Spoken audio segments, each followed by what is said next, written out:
السلام عليكم ورحمة الله وبركاته. الحمد لله رب العالمين، نحمده ونستعينه ونستغفره ونستهديه ونؤمن به ونتوكل عليه، ونعوذ بالله من شرور أنفسنا ومن سيئات أعمالنا، من يهده الله فلا مضل له ومن يضلل فلا هادي له، وأشهد أن لا إله إلا الله وحده لا شريك له، وأشهد أن محمدًا عبده ورسوله أرسله بالهدى ودين الحق ليظهره على الدين كله ولو كره المشركون. اللهم صل على محمد وعلى آل محمد كما صليت على إبراهيم وعلى آل إبراهيم إنك حميد مجيد.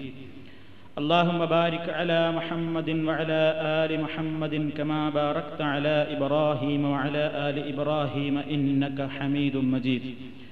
أما بعد فإن خير الكلام كلام الله، وخير السنن سنن محمد صلى الله عليه وسلم، وشر الأمور محدثاتها وكل محدثة بدعة وكل بدعة ضلالة.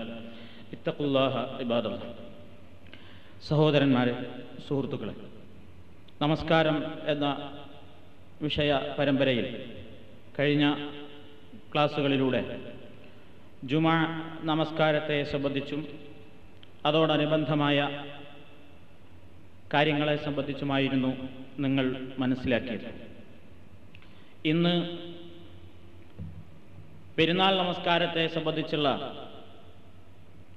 ചില കാര്യങ്ങളാണ് നിങ്ങളുടെ ശ്രദ്ധയിൽ കൊണ്ടുവരാൻ ഞാൻ ഉദ്ദേശിക്കുന്നത്. നമ്മെ സംബന്ധിച്ചിടത്തോളം തികച്ചും സാന്ദർഭികമായ വിഷയവും കൂടിയാണ്. വരുന്ന ദിവസം നമ്മൾ പെരുന്നാളിന് വേണ്ട ഒരുക്കങ്ങളിലായിരിക്കും. പെരുന്നാൾ നമസ്കാരത്തെ സംബന്ധിച്ചും അതോടനുബന്ധമായ കാര്യങ്ങളെ സംബന്ധിച്ചും പറയുമ്പോൾ നമ്മൾ മനസ്സിലാക്കിയിരിക്കേണ്ടുന്ന ഒരു പ്രധാനപ്പെട്ട കാര്യമാണ്, ഇസ്ലാമിൻ്റെ പ്രവാചകൻ നമുക്ക് രണ്ട് ആഘോഷങ്ങൾ മാത്രമേ നിശ്ചയിച്ചു തന്നിട്ടുള്ളൂ എന്നത്. അതൊന്ന്, ഒരു മാസക്കാലത്തെ വ്രതാനുഷ്ഠാനത്തിൻ്റെ പരിസമാപ്തി കുറിക്കുന്ന ഈദുൽ ഫിത്തർ അഥവാ ചെറിയ പെരുന്നാളും, മറ്റൊന്ന് പരിശുദ്ധ ഹജ്ജിനോടനുബന്ധിച്ച് നടക്കുന്ന ദുൽഹജ്ജ് 10 നമ്മൾ ആഘോഷിക്കുന്ന വലിയ പെരുന്നാളും. ചെറിയ പെരുന്നാൾ അതിൻ്റെ പ്രാധാന്യം ശവ്വാൽ 1 മാത്രമേയുള്ളൂ എന്ന് നമുക്കറിയാം. എന്നാൽ ബലിപെരുന്നാൾ 4 ദിവസമാണ് അതിൻ്റെ പ്രാധാന്യം നബി സല്ലല്ലാഹു അലൈഹി വസല്ലം പഠിപ്പിച്ചിരുന്നിട്ടുള്ളത്. ദുൽഹജ്ജ് 10, 11, 12, 13 ഇങ്ങനെ 4 ദിവസങ്ങളിലായിട്ടാണ് പെരുന്നാളിൻ്റെ അല്ലെങ്കിൽ ഈദിൻ്റെ പുണ്യം നബി സല്ലല്ലാഹു അലൈഹി വസല്ലം പഠിപ്പിച്ചിരുന്നത്. പെരുന്നാൾ നമസ്കാരത്തെ സംബന്ധിച്ച് പറയുമ്പോൾ ഒന്നാമതായി നമ്മൾ മനസ്സിലാക്കിയിരിക്കേണ്ടുന്ന ഒരു വശം, ഈ നമസ്കാരം എവിടെ വെച്ച് നിർവഹിക്കലാണ് ഏറ്റവും ഉത്തമം എന്നുള്ളതാണ്. നമ്മുടെ കേരളക്കരയിൽ ഇപ്പോഴും പല ആളുകളും ശ്രദ്ധിച്ചിട്ടില്ലാത്തതും, എന്നാൽ മുസ്ലിം ലോകത്ത് മുസ്ലിം നാടുകളിൽ പല പ്രദേശങ്ങളിലും അവർ ശ്രദ്ധിച്ചിട്ടുള്ളതുമായ ഒരു കാര്യമാണ്, നമസ്കാരം പൊതു മൈതാനത്ത് വച്ചാക്കലാണ് ഉത്തമം എന്നുള്ള കാര്യം. പള്ളിയിൽ വെച്ച് പെരുന്നാൾ നമസ്കരിക്കുന്നതിനേക്കാൾ ഉത്തമം ഈദ്ഗാഹുകളിൽ വെച്ച്, പൊതു സ്ഥലങ്ങളിൽ മൈതാനങ്ങളിൽ വെച്ച് നമസ്കാരവും ഖുതുബയും നിർവഹിക്കലാണ് ഉത്തമം എന്ന് നബി സല്ലല്ലാഹു അലൈഹി വസല്ലമിൻ്റെ ചര്യകളിൽ നിന്ന് നമുക്ക് മനസ്സിലാക്കുവാൻ സാധിക്കും. അത് പള്ളിയിൽ സ്ഥലമില്ലാത്തത് കൊണ്ടോ അല്ലെങ്കിൽ പള്ളി ഇടുങ്ങിയത് കൊണ്ടോ ആണെന്ന് നമ്മൾ വിചാരിക്കരുത്. ഏറ്റവും പുണ്യമുള്ള പള്ളിയായിരുന്നിട്ട് പോലും പ്രവാചകൻ സല്ലല്ലാഹു അലൈഹി വസല്ലമിൻ്റെ ഈ വിഷയത്തിലുള്ള ചര്യ മുസല്ലയിലേക്ക് അല്ലെങ്കിൽ അതിനുവേണ്ടി പ്രത്യേകം ഒരുക്കിയിട്ടുള്ള മൈതാനത്തേക്ക് പുറപ്പെടലായിരുന്നുവെന്ന് സ്വഹീഹായ ഹദീസുകളിൽ നിന്ന് നമുക്ക് മനസ്സിലാക്കുവാൻ സാധിക്കും. പ്രവാചകൻ ജീവിതത്തിൽ നമസ്കരിച്ചിട്ടുള്ള എല്ലാ പെരുന്നാൾ നമസ്കാരങ്ങളും പൊതുസ്ഥലത്ത് വെച്ചായിരുന്നു, മുസല്ലയിൽ വെച്ചായിരുന്നു, മൈതാനത്ത് വെച്ചായിരുന്നു എന്ന് സ്വഹീഹായ ഹദീസുകളിൽ കാണുന്നു. ജീവിതത്തിൽ ഒരിക്കൽ മാത്രമാണ് മഴ കാരണമായി അവിടുത്തെ മദീനത്തെ പള്ളിയിൽ വെച്ച് പെരുന്നാൾ നമസ്കാരം നിർവഹിച്ചത് എന്ന് ഒരു റിപ്പോർട്ടിലുണ്ട്. എന്നാൽ ആ റിപ്പോർട്ടിനെ സംബന്ധിച്ച് പോലും ഹദീസ് നിരൂപക പണ്ഡിതന്മാർ, ഹദീസിന് നിരൂപണം നടത്തുന്നതിൽ അവഗാഹം നേടിയിട്ടുള്ള പണ്ഡിതന്മാർ പറഞ്ഞിട്ടുള്ളത്, ആ ജീവിതത്തിൽ ഒരിക്കൽ മദീനത്തെ പള്ളിയിൽ വെച്ച് പെരുന്നാൾ നമസ്കാരം നിർവഹിച്ചു എന്ന് റിപ്പോർട്ട് ചെയ്യപ്പെടുന്ന ആ ഹദീസ് തന്നെയും സഹീഹല്ല, അത്രമാത്രം പ്രബലമല്ല, അതും പരമ്പര ദുർബലമായ നിലക്ക് റിപ്പോർട്ട് ചെയ്യപ്പെട്ടതാണ് എന്നതാണ്. അപ്പൊ പ്രവാചകന്റെ ഈ വിഷയത്തിൽ സഹീഹായി പ്രവാചകനിൽ നിന്ന് റിപ്പോർട്ട് ചെയ്യപ്പെട്ടിട്ടുള്ളത് ബുഖാരിയിൽ കാണാം, മുസ്ലിമിൽ കാണാം, തിർമിദിയിലും അബൂദാവൂദിലും മറ്റ് സുനനുകളിലും സഹീഹായ ഹദീസുകൾ റിപ്പോർട്ട് ചെയ്യപ്പെടുന്ന മറ്റ് ഗ്രന്ഥങ്ങളിലുമൊക്കെ നമുക്ക് കാണാൻ സാധിക്കും. അബൂ സഈദ് അൽ ഖുദ്രി റളിയല്ലാഹു തആല അൻഹു എന്ന സ്വഹാബി പറയുന്നു, കാന റസൂലുള്ളാഹി സ്വല്ലല്ലാഹു അലൈഹി വസല്ലം യഖ്റുജു യൗമൽ ഫിത്രി വൽ അദ്ഹാ ഇലൽ മുസല്ല. നബി സല്ലല്ലാഹു അലൈഹി വസല്ലമിന്റെ ചര്യയായിരുന്നു അവിടുന്ന് ഈദുൽ ഫിത്റിനും ഈദുൽ അദ്ഹക്കും മുസല്ലയിലേക്കായിരുന്നു പുറപ്പെട്ടിരുന്നത്. എന്നിട്ട് അവിടെ പോയിട്ട് ആദ്യമായി അദ്ദേഹം നമസ്കാരം നടത്തും. പിന്നീട് ജനങ്ങളെ അഭിസംബോധന ചെയ്തുകൊണ്ട് ജനങ്ങൾ ആ സഫിൽ തന്നെ ഇരിക്കുന്ന ആ സന്ദർഭത്തിൽ അവർക്ക് വേണ്ട ഉപദേശങ്ങളും വസിയ്യത്തുകളും കൽപ്പനകളും നിർദ്ദേശങ്ങളുമൊക്കെ നടത്താറുണ്ടായിരുന്നു. ഈ ഹദീസ് ബുഖാരിയിലുണ്ട്, മുസ്ലിമിലുണ്ട്, മറ്റ് സുനനുകളിലെല്ലാം നമുക്ക് കാണാൻ സാധിക്കും. അതേപോലെ തന്നെ രണ്ടാമത്തെ സംഭവം റിപ്പോർട്ട് ചെയ്യുന്നത് അബ്ദുല്ലാഹി ഇബ്നു ഉമർ റളിയല്ലാഹു തആല അൻഹു ആണ്. അദ്ദേഹം പറയുന്നു, കാന സല്ലല്ലാഹു അലൈഹി വസല്ലം യഗ്ദു ഇലൽ മുസല്ലാ ഫി യൗമിൽ ഈദി. നബി തിരുമേനി മുസല്ലയിലേക്ക് നേരത്തെ പോകും പെരുന്നാൾ ദിനം. വൽ അനസതു തുഹ്മലു ബൈന യദൈഹി. നബിയോടൊപ്പം ഒരു വടി ഉണ്ടാകും. എന്തിനാണ് ഈ വടി കൊണ്ടുപോകുന്നത്? ഫഇദാ ബലഗൽ മുസല്ല നുസിബത് ബൈന യദൈഹി. മുസല്ലയിൽ എത്തിക്കഴിഞ്ഞാൽ റസൂലുള്ള നിസ്കരിക്കാൻ നിൽക്കുമ്പോൾ നബിയുടെ മുമ്പിൽ ഈ വടി ഇങ്ങനെ നാട്ടിവെക്കും. ഫയസല്ലി ഇലൈഹ. അതിലേക്ക് തിരിഞ്ഞുകൊണ്ടാണ് റസൂലുള്ള നിസ്കരിച്ചിരുന്നത് എന്ന് പറഞ്ഞാൽ, നിസ്കരിക്കുന്നവന്റെ മുമ്പിൽ ഒരു മറ ആവശ്യമാണല്ലോ. പള്ളിയിലാണെങ്കിൽ തൂണ് അല്ലെങ്കിൽ ചുമര്, ഒന്നും കിട്ടിയില്ലെങ്കിൽ എന്തെങ്കിലും ഒരു സാധനം മുമ്പിൽ വെക്കണം എന്നാണ്. നേരെ ഇങ്ങനെ തുറന്നൊരു സ്ഥലത്ത് പോയിട്ട് പള്ളിയിൽ പോയിട്ട്, നമ്മൾ കഴിഞ്ഞ ക്ലാസ്സുകളിലൊക്കെ അതിന്റെ നിയമം വിശദീകരിച്ചിട്ടുണ്ട്. നേരെ ഇങ്ങനെ പോയിട്ട് ഒഴിഞ്ഞ പള്ളിയിൽ ഇങ്ങനെ ഒരു മറയും മുമ്പിലില്ലാതെ ഒരൊറ്റ സ്ഥലത്ത് പോയി നിൽക്കലല്ല നല്ലത്. ഒന്നുകിൽ തൂണ് അല്ലെങ്കിൽ ഒരു ചുമര് അല്ലെങ്കിൽ എന്തെങ്കിലും ഒരു മറ മുമ്പിലുണ്ടായിരിക്കൽ പ്രവാചകൻ സല്ലല്ലാഹു അലൈഹി വസല്ലം ചര്യയാക്കി കാണിച്ചിരുന്നതാണ്. അപ്പോ ഇങ്ങനെ ഈ മൈതാനത്തെത്തുമ്പോൾ അവിടെ തൂണും ചുമരൊന്നും ഇല്ലല്ലോ, നിരന്ന മരുഭൂമിയാണ്. ഫയസല്ലി ഇലൈഹ. ഈ വടി ഇങ്ങനെ മുമ്പിൽ മണലിൽ ഇങ്ങനെ കുത്തിവെക്കും. എന്നിട്ട് അതിലേക്ക് തിരിഞ്ഞുകൊണ്ടാണ് റസൂലുള്ള നിസ്കരിച്ചിരുന്നത്. വദാലിക, അത് അന്നൽ മുസല്ല കാന ഫദാഅൻ. പ്രവാചകന്റെ കാലത്തുണ്ടായിരുന്ന മുസല്ല ഫദാഅൻ, വെറും തുറന്ന സ്ഥലമായിരുന്നു. ലൈസ ഫീഹി ശൈഉൻ യസ്തതിറു ബിഹി. തന്റെ മുമ്പിൽ ഒരു മറയായിട്ട് സ്വീകരിക്കാവുന്ന തൂണോ മതിലോ ചുമരോ ഒന്നുമില്ലാത്ത ഒരു പരന്ന ഒരു മരുഭൂമിയിലാണ് നബി കരീം സല്ലല്ലാഹു അലൈഹി വസല്ലം സ്വഹാബത്തിനെയും കൂട്ടിക്കൊണ്ട് പെരുന്നാൾ നമസ്കാരം നിർവഹിച്ചത്. ഈ ഹദീസും ബുഖാരിയും മുസ്ലിമും നിവേദനം ചെയ്തിട്ടുള്ള ഹദീസാണ്. ഈ രണ്ട് ഹദീസുകൾക്ക് പുറമെ ഈ വിഷയത്തിൽ ധാരാളക്കണക്കിന് ഹദീസുകൾ നമുക്ക് ഉദ്ധരിക്കാനുണ്ട്.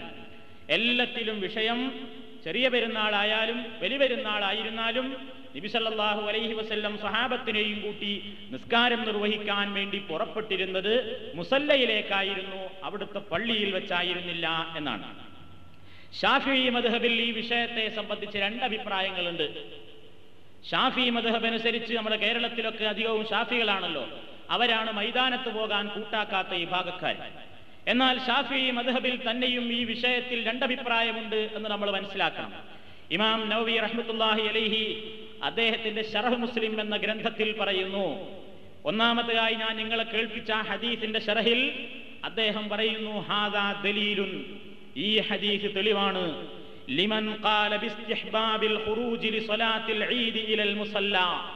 ഈദ് നമസ്കാരം നിർവഹിക്കാൻ മുസല്ലയിലേക്ക് പുറപ്പെടലാണ് പുണ്യകരം എന്നതിന് ഈ ഹദീസ് തെളിവാണ്. വഅന്നഹു അഫ്ളലു മിൻ ഫിഅലിഹാ ഫിൽ മസ്ജിദി. പള്ളിയിൽ വെച്ച് നമസ്കാരം അനുഷ്ഠിക്കുന്നതിനേക്കാൾ അഫ്ളൽ, ഏറ്റവും ശ്രേഷ്ഠം മൈതാനത്ത് വെച്ച് നിർവഹിക്കലാണ് എന്നതിനും ഈ ഹദീസ് തെളിവാണ്. വഅലാ ഹാദാ, ഈ ഹദീസിൽ പറഞ്ഞ വിഷയത്തിന്റെ അടിസ്ഥാനത്തിലായിരുന്നു അമിലന്നാസു ഫീ മുഅ്ളമിൽ അംസാർ, മിക്ക പട്ടണങ്ങളിലെയും മിക്ക രാജ്യങ്ങളിലെയും ജനങ്ങൾ നമസ്കാരം നിർവഹിച്ചിരുന്നത് ഇതിന്റെ അടിസ്ഥാനത്തിൽ മൈതാനത്ത് വെച്ചായിരുന്നു. എന്നാൽ വഅമ്മാഹുലു മക്ക, മക്കക്കാരായ ആളുകൾ ഫലാ യുസല്ലൂനഹാ ഇല്ലാ ഫിൽ മസ്ജിദി മിനസ് സമനിൽ അവ്വൽ, ആദ്യകാലം മുതലേ പള്ളിയിൽ വെച്ചാണ് അവരത് നിർവഹിക്കാറുണ്ടായിരുന്നത് എന്ന് അദ്ദേഹം പറയുന്നു. എന്നിട്ട് അദ്ദേഹം പറയുന്നു വലിയ അസ്ഹാബിനാ വജ്ഹാനി, നമ്മുടെ അനുയായികൾക്ക് ഈ വിഷയത്തിൽ രണ്ട് വീക്ഷണങ്ങളുണ്ട്. ആരാ പറയുന്നത്? ശാഫിഈ മദ്ഹബിലെ വീക്ഷണങ്ങളെ സംബന്ധിച്ച് അവഗാഹം നേടിയ, അതിനെ സംബന്ധിച്ച് പ്രതിപാദിക്കാൻ ആധികാരികമായി അർഹതയുള്ള ഇമാം നവവി പറയുന്നു ഈ വിഷയത്തിൽ രണ്ട് വീക്ഷണങ്ങൾ ശാഫിഈ മദ്ഹബിലുണ്ട്. ഒന്നാമത്തെ വീക്ഷണം അസ്സഹറാഉ അഫ്ദലു ലിഹാദൽ ഹദീഥി, മേൽ സൂചിപ്പിക്കപ്പെട്ട ഹദീസിന്റെ അടിസ്ഥാനത്തിൽ ഒരു വിഭാഗം അഭിപ്രായപ്പെടുന്നത് അസ്സഹറാഉ അഫ്ദലു, മൈതാനം മരുഭൂമിയാണ് പള്ളിയേക്കാൾ ഈ നമസ്കാരം നിർവഹിക്കാൻ ശ്രേഷ്ഠകരമായത് എന്ന അഭിപ്രായമാണ്. അതാണ് ശാഫിഈ മദ്ഹബിലെ ഒരഭിപ്രായം. രണ്ടാമത്തെ അഭിപ്രായം, അത് ബഹുഭൂരിപക്ഷത്തിന്റെ അഭിപ്രായം, അതാണ് ഇനി പറയാൻ പോകുന്നത്. അൽ മസ്ജിദു അഫ്ദലു എന്നാണ്, പള്ളിയാണ് ശ്രേഷ്ഠം. ഇല്ല അൻയളീഖ, പള്ളിയിൽ സ്ഥലമില്ലെങ്കിലേ മൈതാനത്തേക്ക് പോകൽ അഫ്ദലുള്ളൂ എന്ന്. ഒരു സ്ഥലത്തുള്ള എല്ലാ ആളുകളെയും പള്ളിയിൽ ഉൾക്കൊള്ളണം. ഒരു പ്രദേശത്തുള്ള എല്ലാ ആളുകളെയും ഒരു പള്ളിയിൽ ഉൾക്കൊള്ളാൻ പറ്റില്ലെങ്കിൽ മൈതാനാണ് നല്ലത്. അപ്പൊ അവരുടെയും വീക്ഷണപ്രകാരം നമ്മുടെ നാട്ടിലെ അവസ്ഥ വെച്ച് നോക്കുകയാണെങ്കിൽ ഒരു പള്ളിയിൽ ഒരുമിച്ച് കൂടാൻ പറ്റില്ലെങ്കിൽ എല്ലാവരും കൂടെ ഒരൊറ്റ പൊതുസ്ഥലത്തേക്ക് പോവുക. അപ്പൊ ശാഫിഈ മദ്ഹബിന്റെ വീക്ഷണപ്രകാരവും മൈതാനത്ത് വെച്ച് നിസ്കരിക്കാൻ പാടില്ലെന്നോ, ഒരു വേള പള്ളിയിൽ സ്ഥല സൗകര്യമില്ലെങ്കിൽ മൈതാനം തന്നെയാണ് അഫ്ദൽ എന്നതിലോ ശാഫിഈ മദ്ഹബിലെ പണ്ഡിതന്മാർക്ക് അഭിപ്രായ വ്യത്യാസമില്ല എന്ന് ശറഹ് മുസ്ലിമിൽ നമുക്ക് കാണാൻ സാധിക്കും. ഇനി വേറൊന്ന് മനസ്സിലാക്കാനുള്ളത്, പ്രവാചകൻ സല്ലല്ലാഹു അലൈഹി വസല്ലമിന്റെ പള്ളി നമുക്കറിയാം. നബി സല്ലല്ലാഹു അലൈഹി വസല്ലം പള്ളിയാണ് അഫ്ദലെങ്കിൽ എന്തിന് സ്വഹാബത്തിനെയും കൂട്ടി ഈ പ്രവാസങ്ങളിലെല്ലാം മുസല്ലയിലേക്ക് പോയി? റസൂലുള്ളാഹിയുടെ പള്ളി എന്ന് പറഞ്ഞാൽ നമുക്കറിയാം, എന്റെ ഈ പള്ളിയിൽ വെച്ചുള്ള ഒരു റക്അത്ത് നമസ്കാരം മസ്ജിദുൽ ഹറാം അല്ലാത്ത ലോകത്തുള്ള മറ്റു പള്ളികളിൽ വെച്ച് നിസ്കരിക്കുന്ന നിസ്കാരങ്ങളെക്കാൾ 1000 മടങ്ങ് പ്രാധാന്യമുള്ളതാണ് എന്ന് പ്രവാചകൻ സല്ലല്ലാഹു അലൈഹി വസല്ലം പറഞ്ഞു. ലോകത്ത് 3 പള്ളികളിലാണ് നിസ്കാരത്തിന് പ്രാധാന്യമുള്ളത്. ഒന്ന് മക്കയിലെ മസ്ജിദുൽ ഹറാം, മറ്റൊന്ന് മദീനത്തെ റസൂലുള്ളാഹിയുടെ പള്ളി, മറ്റൊന്ന് ബൈത്തുൽ മുഖദ്ദസ്. റസൂലുള്ളാഹിയുടെ 1000 മടങ്ങ് പ്രതിഫലമുള്ള മദീനയിലെ പള്ളി ഇട്ടുകൊണ്ടാണ് നബി 2 നമസ്കാരവും നിർവഹിക്കാൻ വേണ്ടി മൈതാനത്തേക്ക് പുറപ്പെടുന്നത്. അപ്പൊ ഈ വിഷയത്തിൽ നിസ്കാരം നിർവഹിക്കപ്പെടാൻ ഏറ്റവും നല്ലത് മൈതാനമാണ് പള്ളിയേക്കാൾ. എന്നാ പള്ളിയിൽ നിസ്കരിക്കാൻ പാടില്ല എന്നുണ്ടോ? ഇല്ല, പള്ളിയിലും അത് നിസ്കരിക്കാം, മൈതാനത്തുമാകാം, രണ്ടും ആകാം എന്ന് വരുമ്പോൾ ഏറ്റവും ഉത്തമം ഏത് എന്ന ചോദ്യം വരും. ഏറ്റവും ഉത്തമം മൈതാനമാകുന്നു. അതാണ് പ്രവാചക തിരുമേനിയുടെ ഈ വിഷയത്തിലുള്ള ചര്യ. തന്നെയുമല്ല, ഇനി പള്ളിയിൽ സ്ഥലമില്ലാത്തത് കൊണ്ടാണ് നബി പോയത്, മദീനത്തെ പള്ളി അവിടെ ഇട്ട് ഒഴിവാക്കി പോകാൻ കാരണം മദീനത്തെ പള്ളിയിൽ ആളെ കൊള്ളാത്തത് കൊണ്ടായിരുന്നു എന്ന് പറയുന്നവരെ, അതല്ല, അത് കാരണമല്ല എന്ന് പറയുന്ന പണ്ഡിതന്മാരവരെ ഖണ്ഡിച്ചിട്ടുണ്ട്. അവരതിന് പറയുന്ന ന്യായം പള്ളിയിൽ സ്ഥലമില്ലാത്തത് കൊണ്ടായിരുന്നു എന്ന് പറയുകയാണെങ്കിൽ അന്നഹു സല്ലല്ലാഹു അലൈഹി വസല്ലം കാന യുസല്ലിൽ ജുമുഅ ഫിൽ മസ്ജിദി, അല്ലാഹുവിന്റെ റസൂല് എല്ലാ വെള്ളിയാഴ്ചയും ജുമുഅ നമസ്കാരം നിർവഹിച്ചിരുന്നത് മദീനത്തെ പള്ളിയിലാണല്ലോ. മദീനയുടെ എല്ലാ പ്രദേശങ്ങളിൽ നിന്നും ചുറ്റുപാടുകളിൽ നിന്നും ആളുകൾ പള്ളിയിൽ വരികയും പള്ളിയിൽ ആ ജനങ്ങളെയും കൂട്ടി എല്ലാ വെള്ളിയും പ്രവാചകൻ ജുമുഅ നിസ്കരിച്ചില്ലേ? എങ്കിൽ പിന്നെ വെള്ളിയാഴ്ച ദിവസം സഹാബത്തിനെയൊക്കെ പള്ളിയിൽ കൊണ്ടുവന്നും പെരുന്നാൾ ദിവസത്തിന് മാത്രം പള്ളിയിൽ സ്ഥലമില്ല എന്നും വെക്കുന്നതിൽ ന്യായമില്ല. എല്ലാ വെള്ളിയാഴ്ചയും എല്ലാവരെയും ഉൾക്കൊണ്ടുകൊണ്ട് റസൂലുള്ള പള്ളിയിൽ വെച്ച് ജുമുഅ നിസ്കരിച്ചു. അതെന്തേ കാരണം? എല്ലാവരെയും ഉൾക്കൊണ്ടു.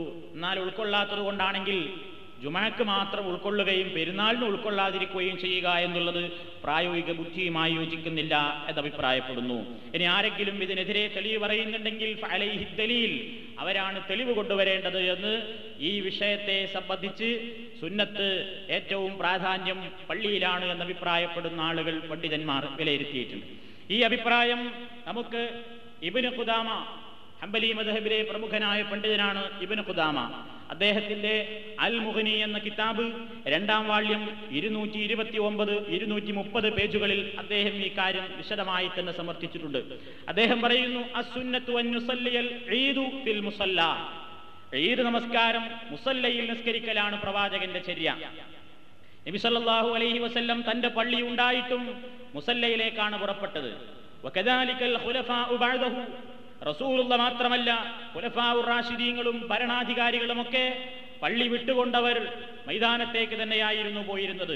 അള്ളാഹുവിന്റെ പ്രവാചകൻ പള്ളിയിലാണിത് ശ്രേഷ്ഠമെങ്കിൽ ഒരു ശ്രേഷ്ഠമായ കാര്യം നഷ്ടപ്പെടുത്തി മൈതാനത്തേക്ക് പോകുമെന്ന് വിചാരിക്കുവാൻ ന്യായമില്ല എന്ന് അദ്ദേഹം സമർത്ഥിക്കുന്നു. തന്നെയുമല്ല, പ്രവാചകന്റെ ജീവിതത്തിൽ ഒരിക്കലല്ലാതെ പള്ളിയിൽ വെച്ച് നമസ്കരിച്ചു എന്ന് റിപ്പോർട്ട് ചെയ്യപ്പെട്ടിട്ടുമില്ല എന്ന് ഞാൻ നേരത്തെ സൂചിപ്പിച്ചു. ആ ഹദീസ് റിപ്പോർട്ട് ചെയ്തിട്ടുള്ളത് ഇമാം ഹാക്കിമാണ് അദ്ദേഹത്തിന്റെ മുസ്തദറക്കിൽ. ആ ഹദീസിനെ സംബന്ധിച്ച് തന്നെ പണ്ഡിതന്മാരെ വിലയിരുത്തിയിട്ടുള്ളത് അത് ദുർബലമായ ഹദീസാണ് എന്നാണ്. ഇനി സംഭവിച്ചിട്ടുണ്ടെങ്കിൽ തന്നെ ജീവിതത്തിൽ മഴ കാരണമായി ഒരിക്കൽ മാത്രമാണ് മദീനത്തെ പള്ളിയിൽ വെച്ച് പെരുന്നാൾ നിസ്കാരം നിർവഹിച്ചിട്ടുള്ളത്. അതല്ലാത്ത എല്ലാ നിസ്കാരങ്ങളും എല്ലാ വർഷവും പെരുന്നാൾ നിസ്കാരം റസൂലുള്ള നിസ്കരിച്ചത് മൈതാനത്താണ് എന്ന വിഷയത്തിൽ ഒരഭിപ്രായ വ്യത്യാസവും മുസ്ലിം ലോകത്ത് നിലവിലില്ല. അതേപോലെ തന്നെ ഈ വിഷയം ഇബ്നുൽ ഹാജ് അദ്ദേഹത്തിന്റെ അൽ മദ്ഖൽ എന്ന കിതാബ് 283 പേജിലും ഈ വിഷയം അദ്ദേഹം സമർത്ഥിച്ചിട്ടുണ്ട്. അദ്ദേഹം പറയുന്നു, പ്രവാചക തിരുമേനി സ്വലാത്തുൻ ഫീ മസ്ജിദി ഹാദാ അഫ്ളലു മിൻ അൽഫി സ്വലാ ഫീമാ സിവാഹു ഇല്ലൽ മസ്ജിദുൽ ഹറാം. മക്കയിലെ പള്ളിയല്ലാത്ത ലോകത്തുള്ള ഏതു പള്ളികളിലും നിസ്കരിക്കുന്നതിനേക്കാൾ 1000 മടങ്ങ് പ്രാധാന്യമുള്ളതാണ് എന്റെ പള്ളി എന്ന് പ്രവാചകൻ പഠിപ്പിച്ചിട്ടും പെരുന്നാൾ നമസ്കാരം അവിടെ വെച്ച് നടത്താതെ നബി കരീം മൈതാനത്തിലേക്ക് പോയത് മുസല്ലയാണ് പള്ളിയേക്കാൾ ഉത്തമം എന്ന് നമ്മെ പഠിപ്പിക്കുന്നു എന്ന് അദ്ദേഹം അൽ മദ്ഖൽ എന്ന കിതാബിലൂടെ രേഖപ്പെടുത്തുന്നുണ്ട്. അപ്പൊ ഇതിലൊക്കെ നമുക്ക് മനസ്സിലാക്കുവാൻ സാധിക്കുന്നത് പെരുന്നാൾ നമസ്കാരത്തിന് ഉത്തമമായത് പള്ളിയേക്കാൾ മൈതാനമാകുന്നു എന്നാണ്. ഇനി എന്താണ് ഇതിലടങ്ങിയിട്ടുള്ള യുക്തി? എന്തുകൊണ്ട് പള്ളി വിട്ട് മൈതാനം തെരഞ്ഞെടുത്തു പെരുന്നാളിന് മാത്രം? എന്താണ് അതിന് കാരണം? ഒന്ന് രണ്ട് കാര്യങ്ങളാണ് നമുക്ക് പ്രവാചക തിരുമേനിയുടെ തന്നെ നിർദ്ദേശങ്ങളിൽ നിന്ന് മനസ്സിലാക്കുവാൻ സാധിക്കുന്നത്. ഒന്ന്, മുസ്ലിംകളുടെ ഒരു ശക്തി പ്രകടനമാണ് അവരുടെ ഈ ആഘോഷ ദിവസം. മൊത്തത്തിൽ ഒരു പള്ളിയിൽ കൂടിയാൽ മറ്റുള്ള ജനങ്ങളൊന്നും ഈ ഒരു രംഗം കാണാൻ വേദിയില്ല. അതുകൊണ്ട് ഒരു പൊതുസ്ഥലത്ത്, ഒരു തുറന്ന മൈതാനത്ത് എല്ലാവരും അവിടെ വരണം, എല്ലാ ആളുകളും ഹാജരാവണം. ആബാലവൃദ്ധം ജനങ്ങൾ എല്ലാവരും ഹാജരാകുന്ന ഒരു പൊതുസമ്മേളന വേദിയായി മുസ്ലിമീങ്ങളുടെ ഒരു ശക്തി പ്രകടനത്തിന് ഉതകുന്ന രൂപത്തിൽ ഒരു തുറന്ന സ്ഥലത്തായിരിക്കലാണ് ഇതിലടങ്ങിയിട്ടുള്ള യുക്തി എന്ന് ഒരു നിലക്ക് അഭിപ്രായപ്പെടുന്നു. മറ്റൊന്ന്, പള്ളിയാകാതിരിക്കാൻ, പള്ളിയല്ല മൈതാനമാണ് തെരഞ്ഞെടുക്കാൻ കാരണം എന്ന് പറയാൻ മറ്റൊരു ന്യായം നബി സല്ലല്ലാഹു അലൈഹി വസല്ലമിന്റെ തന്നെ ഹദീസുകൾ മനസ്സിലാക്കുവാൻ സാധിക്കും. സ്ത്രീകൾക്ക് കൂടി പങ്കെടുക്കാൻ വേണ്ടിയാണ്. ഏത് സ്ത്രീകൾക്ക്? പള്ളിയിൽ വരൽ നിഷിദ്ധമായ സ്ത്രീകളുണ്ട്. ഇസ്ലാമിൽ ഒരു സ്ത്രീയെ സംബന്ധിച്ചിടത്തോളം അവൾക്ക് മാസമുറയുണ്ടാകുന്ന ഘട്ടത്തിൽ നമസ്കാരം നിഷിദ്ധമാണ്, പള്ളിയിൽ പ്രവേശിക്കൽ നിഷിദ്ധമാണ്. അതല്ലാത്ത സന്ദർഭങ്ങളിൽ അവൾക്ക് പള്ളിയിൽ ജമാഅത്തിനും ജുമുഅക്കും തറാവീഹിനും മറ്റു കാര്യങ്ങൾക്കുമൊക്കെ വരാം, പങ്കെടുക്കാം. എന്നാൽ പെരുന്നാളിന്റെ ഈ വിഷയത്തിൽ മറ്റുള്ള വിഷയങ്ങളിൽ നിന്ന് വ്യത്യസ്തമായി നബി സല്ലല്ലാഹു അലൈഹി വസല്ലം സ്ത്രീകളോട് ശക്തമായ നിർദ്ദേശങ്ങളാണ് നടത്തിയിട്ടുള്ളത്. നമുക്ക് കാണാൻ സാധിക്കും, ഉമ്മു അത്തിയ റളിയല്ലാഹു തആല അൻഹ പറയുന്നു, സഹാബ വനിതയാണ്, അമറനാ റസൂലുള്ളാഹി സ്വല്ലല്ലാഹു അലൈഹി വസല്ലം അൻ നുഖ്രിജഹുന്ന ഫിൽ ഫിത്രി വൽ അദ്ഹാ അൽ അവാതിഖ വൽ ഹുയ്യദ വദവാതിൽ ഖുദൂർ ഫഅമ്മൽ ഹുയ്യദു ഫയഅ്തസിൽന الصലാത വയശ്ഹദന അൽ ഖൈറ വദഅവതൽ മുസ്ലിമീൻ. ഖുൽതു യാ റസൂലല്ലാഹ് യഹ്ദാനാ ലാ യകൂനു ലഹാ ജിൽബാബുൻ ഖാല ലിതുൽബിസ്ഹാ ഉഖ്തുഹാ മിൻ ജിൽബാബിഹാ. ഈ ഹദീസ് ബുഖാരി റിപ്പോർട്ട് ചെയ്തിട്ടുണ്ട്, മുസ്ലിമിലുണ്ട്, അഹ്മദിലുണ്ട്, അബൂദാവൂദിലുണ്ട്, തിർമിദിയിലുണ്ട്, നസായിലുണ്ട്, ഇബ്നു മാജയിലുണ്ട്. ആർക്കും അഭിപ്രായ വ്യത്യാസമില്ലാത്തൊരു ഹദീസാണർത്ഥം. എന്താ അതിൽ പറയുന്നത്? ഉമ്മു അത്തിയ എന്ന സ്വഹാബ വനിത പറയുന്നു, അമറനാ റസൂലുള്ളാഹി സ്വല്ലല്ലാഹു അലൈഹി വസല്ലം അൻ നുഖ്രിജഹുന്ന ഫിൽ ഫിത്രി വൽ അദ്ഹാ. അല്ലാഹുവിന്റെ റസൂൽ ഞങ്ങളോട് കൽപ്പിച്ചു. എന്താ കൽപ്പിച്ചത്? ഞങ്ങൾ പുറപ്പെടിക്കണം എന്ന്. ആരെയൊക്കെ പുറപ്പെടിച്ചു കൊണ്ടുവരണം? അൽ അവാതിഖ വൽ ഹുയ്യദ വദവാതിൽ ഖുദൂർ. അന്തഃപുരങ്ങളിൽ അടങ്ങിയിരിക്കുന്ന, അതല്ലെങ്കിൽ സാധാരണ പുറത്തിറങ്ങാറില്ലാത്ത തരുണികളെയും യുവതികളെയും എല്ലാ പ്രായത്തിലുള്ള സ്ത്രീകളെയും മാത്രമല്ല വൽ ഹുയ്യദ ഹൈലുകാരികളായ സ്ത്രീകളെ വരെ മുസല്ലയിലേക്ക് പുറപ്പെടിച്ചു കൊണ്ടുവരാൻ അള്ളാഹുവിന്റെ റസൂൽ ഞങ്ങളോട് കൽപ്പന നടത്തിയെന്ന് സ്വഹാബ വനിത ഉമ്മു അത്തിയ റളിയല്ലാഹു തആല അൻഹ പറയുന്നു. എന്നിട്ട് അവർ പറയുന്നു, ഫഅമ്മൽ ഹുയ്യദു, ഋതുമതികളായ സ്ത്രീകൾ, ഫയഅ്തസിൽന الصലാ, നിസ്കാര സമയത്ത് അവർ വിട്ടു നിൽക്കണം. മൈതാനത്ത് അവർ വന്നിട്ട് മറ്റുള്ളവർ നിസ്കരിക്കുമ്പോൾ അവരെ ബാക്കിൽ നിൽക്കുക. വയശ്ഹദന, അവർ സാക്ഷികളാവട്ടെ, അൽ ഖൈറ, ആ നല്ല സദസ്സിൽ, നന്മയിൽ അവരും സാക്ഷികളാവട്ടെ. വദഅവത്തൽ മുസ്ലിമീൻ, മുസ്ലിമീങ്ങൾ അവിടെ വെച്ച് നടത്തുന്ന പ്രാർത്ഥനകളിൽ അവരും പങ്കുചേരട്ടെ എന്ന്. ഖുൽതു, ഉമ്മു അത്തിയ റളിയല്ലാഹു തആല അൻഹ പറയുന്നു, നബി ഇത് പറഞ്ഞപ്പോൾ ഞാൻ ചോദിച്ചു, യാ റസൂലല്ലാഹ്, അല്ലാഹുവിന്റെ പ്രവാചകരെ, യഹ്ദാന, ഞങ്ങളിലുള്ള ചിലർക്ക് ലാ യകൂനു ലഹാ ജിൽബാബുൻ, ശരിയായ രൂപത്തിലുള്ള ഇസ്ലാമിക പർദ്ദ സ്വീകരിക്കാൻ തക്ക രൂപത്തിലുള്ള ശേഷിയില്ലാത്ത, പർദ്ദയില്ലാത്ത സ്ത്രീകളുണ്ട്, അവരെന്ത് ചെയ്യണം? ഇസ്ലാമിക വേഷം ധരിച്ചിട്ടല്ലേ മുസല്ലയിലേക്ക് പോകേണ്ടത്? അതിനുള്ള വേഷം ധരിക്കാൻ കഴിവില്ലാത്ത പെണ്ണുങ്ങളുണ്ട് ഞങ്ങളുടെ കൂട്ടത്തിൽ, എന്ത് വേണം? റസൂലുള്ള പറഞ്ഞു, നാ പിന്നെ വീട്ടിൽ നിസ്കരിച്ചോ, നാ പിന്നെ വീട്ടിൽ കൂടിക്കോ എന്ന് പറഞ്ഞില്ല. ലിതുൽബിസ്ഹാ ഉഖ്തുഹാ മിൻ ജിൽബാബിഹാ, അവളുടെ സഹോദരി, ഒന്നിൽ കൂടുതൽ പർദ്ദയുള്ളവർ തന്റെ സഹോദരിക്കൊന്ന് ധരിപ്പിക്കട്ടെ. ഒരു പർദ്ദ അവൾക്ക് പുതപ്പിച്ച് വായ്പയായി കൊടുത്തിട്ടെങ്കിലും അവരെയും നിങ്ങൾ ഈദ്ഗാഹിലേക്ക് കൂട്ടണമെന്ന് റസൂലുള്ളാഹി പറഞ്ഞു. ഇവിടെയൊക്കെ നമ്മളൊരു കാര്യം മനസ്സിലാക്കണം. അവിടെ നബി സല്ലല്ലാഹു അലൈഹി വസല്ലം പറഞ്ഞു, വൽ ഹുയ്യദു യകുന്ന ഖൽഫൻ നാസി യുകബ്ബിർന മഅൻ നാസി, ഋതുമതികളായ സ്ത്രീകൾ അവർ ആളുകളുടെ പിന്നിൽ നിന്നുകൊണ്ട് അവരും തക്ബീർ ചൊല്ലണം. മഅൻ നാസി, ആളുകളോടൊപ്പം. നിസ്കരിക്കാൻ പറ്റാത്ത പെണ്ണുങ്ങളും ഈദ്ഗാഹിലെത്തിയിട്ട് തക്ബീർ അവരും മുഴക്കട്ടെ. ഇത് മുസ്ലിമിലുള്ള ഹദീസാണ്. ഇനി മറ്റൊരു ഹദീസ്, ഫയകുന്ന ഖൽഫൻ നാസ്, അവർ ജനങ്ങൾക്ക് പിന്നിൽ അണിനിരക്കുകയും ഫതുകബ്ബിർന ബിതക്ബീരിഹിം, ആ ജനങ്ങൾ മുഴക്കുന്നത് പോലെയുള്ള തക്ബീർ മുഴക്കുകയും വയദുഊന ബിദുആഇഹിം, അവരുടേതായ പ്രാർത്ഥനയിൽ പങ്കെടുക്കുകയും ചെയ്യട്ടെ. എന്തിനു വേണ്ടി? യർജൂന ബറക്കത ദാലിക്കൽ യൗം, അന്നേ ദിവസത്തിന്റെ ബർക്കത്ത് ആശിച്ചുകൊണ്ട്, വതുഹറതഹു, അന്നത്തെ ദിവസത്തിന്റെ പരിശുദ്ധി മോഹിച്ചുകൊണ്ടും ഋതുമതികളായ സ്ത്രീകൾ വരെ ഈദ്ഗാഹിലേക്ക് പുറപ്പെടട്ടെ, അവരെ നിങ്ങൾ പുറപ്പെടിച്ചു കൊണ്ടുവരണം എന്ന് സ്വഹാബ വനിതകളോട് നബി സല്ലല്ലാഹു അലൈഹി വസല്ലം ഓർഡർ നൽകുകയാണ് എന്ന് ബുഖാരിയിൽ കാണാം, മുസ്ലിമിൽ കാണാം, സഹീഹായ സുനനുകളിലെല്ലാം നമുക്ക് കാണാൻ സാധിക്കും. ഈ ഹദീസിന്റെ അടിസ്ഥാനത്തിൽ പെണ്ണുങ്ങൾക്ക് ഈദ്ഗാഹിലേക്ക് പോകൽ സുന്നത്തല്ല, വാജിബാണെന്ന് അഭിപ്രായപ്പെട്ട ആളുകൾ വരെയുണ്ട്. മഹാനായ അബൂബക്കർ സിദ്ദീഖ് റളിയല്ലാഹു തആല അൻഹു, ഉമർ ഖത്താബ് റളിയല്ലാഹു തആല അൻഹുവിന്റെ മകൻ അബ്ദുള്ള, അലി ഇബ്നു അബീ ത്വാലിബ് റളിയല്ലാഹു തആല അൻഹു എന്ന നാലാമത്തെ ഖലീഫ, ഇവർക്കൊക്കെയും സ്ത്രീകൾ ഈദ്ഗാഹിലേക്ക് പുറപ്പെടൽ വുജൂബാണെന്ന അഭിപ്രായമുണ്ട് എന്ന് ഖാദി ഇയാദ് ഉദ്ധരിച്ചതായി ഫത്ഹുൽ ബാരി 2-ാം വാള്യം 377-ാമത്തെ പേജിൽ ഈ ഹദീസിന്റെ ശറഹായി അദ്ദേഹം നൽകിയിട്ടുണ്ട്. അപ്പൊ പണ്ഡിതന്മാർക്കിടയിൽ എന്തേ അഭിപ്രായ വ്യത്യാസമുള്ളൂ? പെണ്ണിന് പെരുന്നാളിന് പോകാൻ പറ്റുമല്ലേ എന്നുള്ളൊരു തർക്കമല്ല, പോകാം. എന്തിലാ തർക്കം? നിർബന്ധമാണോ അല്ലേന്നാ. നിർബന്ധാണ് അഭിപ്രായപ്പെട്ടവരുണ്ട്, അല്ല നിർബന്ധമൊന്നുമല്ല, പോയാലൊരു നല്ല കാര്യമാണ്, പുണ്യാണെന്ന് അഭിപ്രായപ്പെട്ടവരുണ്ട്. ബഹുഭൂരിപക്ഷവും പറഞ്ഞത് പോയാലൊരു പുണ്യ കാര്യമാണ്, നിർബന്ധമൊന്നുമല്ല എന്ന് അഭിപ്രായപ്പെട്ടവരും. എന്നാ അങ്ങനെ പോകൽ വാജിബാണെന്ന് അഭിപ്രായപ്പെട്ടവർ ചില്ലറക്കാരല്ലാനും. ആരാ? സിദ്ദീഖുൽ അക്ബർ റളിയല്ലാഹു തആല അൻഹു, അലി ഇബ്നു അബീ ത്വാലിബ് റളിയല്ലാഹു തആല അൻഹു, ഉമർ ഖത്താബിന്റെ മോനായ അബ്ദുല്ലാഹി ഇബ്നു ഉമർ റളിയല്ലാഹു തആല അൻഹു, ഇവർക്കൊക്കെ ഈ അഭിപ്രായം ഉണ്ടായിരുന്നു എന്ന് ഖാദി ഇയാദ്, മുജാഹിദ് പണ്ഡിതനൊന്നുമല്ല, ഖാദി ഇയാദ് പറഞ്ഞ ഷാഫി മദ്ഹബിലെ അംഗീകരിക്കുന്നൊരു പണ്ടത്തെ ആലിമാണ്.